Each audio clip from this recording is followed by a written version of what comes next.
All right, everyone. One last story before bed on this Halloween night. This is the story of how the jack-o'-lantern came to be. Now, Jack is a common name for for a lower middling sort in medieval times, or lower middling class in the medieval times. So you see, and it is a nickname for John. So a lot of men named John will be called Jack. But you see Jack being a hero in different stories. He's a lower middling class sort. And, you hear stories of Jack and Jill, Jack the Giant Killer. So lots of stories from, the times of a person named Jack who usually ends up being the hero. And, of course, Jack-o'-lantern is the keeper of the light.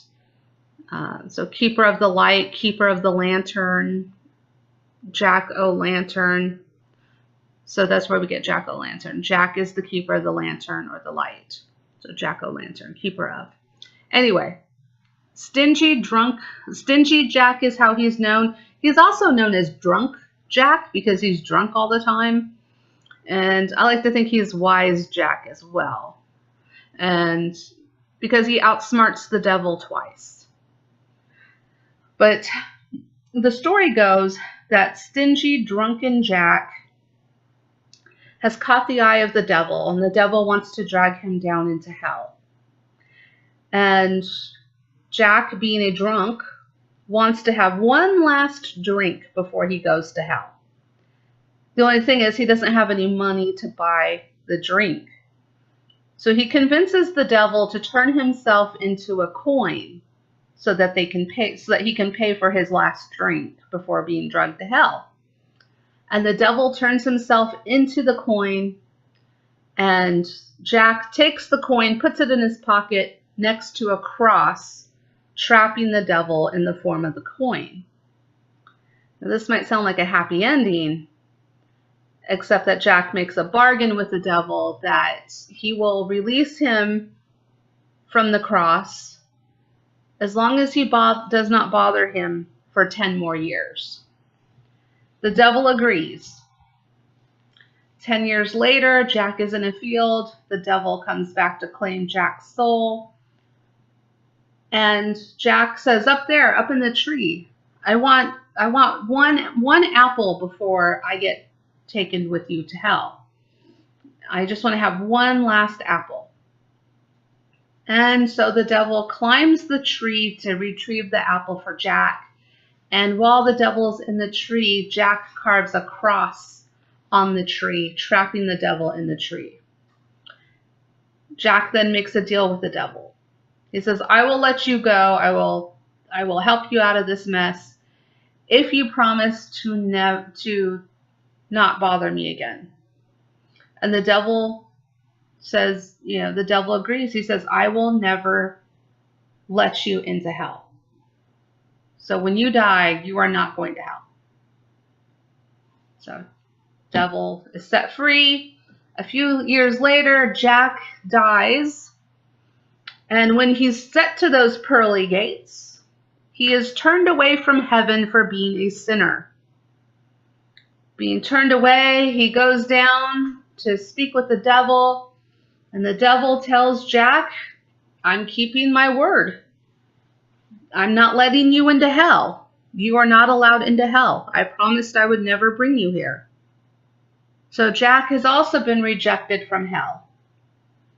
And Jack is going along into purgatory, and the devil takes pity on Jack, and he throws him a coal from hell. He tosses him a coal that was burning in hell, and Jack takes that coal and he hollows out a turnip, because in Ireland they have turnips, not pumpkins. Pumpkins are native to America, to the American continent. So he hollows out this turnip, puts that coal in the turnip, and he uses the light from the turnip to guide his way. And so that's how we get jack-o'-lantern, except today we're not carving turnips, we're carving pumpkins, because pumpkins are native to the North American continent, and they're much easier to carve than a turnip. Some people in Ireland also would carve potatoes. Yeah, imagine carving a potato. That's kind of hard too. But that's the story of jack-o'-lantern. Too bad to get into heaven. Made a deal with the devil to never go to hell. He's walking purgatory with that coal from the devil, illuminating his way in a turnip with the holes carved in to help illuminate the way. And so that's the story of Jack. The first reference to Jack, or to a jack-o'-lantern in America, is by Nathaniel Hawthorne in one of his books. I can't remember which one, but in one of his books, he's talking about a character's coat, and he talks about it. There were so many holes in it that if you held it up, the light would shine through like a jack-o'-lantern. So again, going back to Puritan times in the colonies. And of course, when Irish immigrants came here to America, they were still carving the turnip, but when they found the pumpkin and found that the pumpkin was much easier to carve, they decided to go with the pumpkin. And so that's why in North America we use the pumpkin instead of a turnip. And kids like to use the carved out face of the pumpkin and put them on sticks as part of a piece of mischief, and put them in the neighbors' windows and scare the neighbors, and again, my kind of mischief. But anyway, just something I would love to do. Except today now they put you in prison for 5 to 10 for that. Everyone's so scared of their own shadows these days. But something fun to do, something to scare your neighbors. That or if you don't get put in prison for it, your neighbor would shoot you, right? So you always have that too. Scare your neighbor so bad they go out there with a shotgun and blow you away for waving a pumpkin through one of their windows and giving them a fright. So I wouldn't suggest doing that today.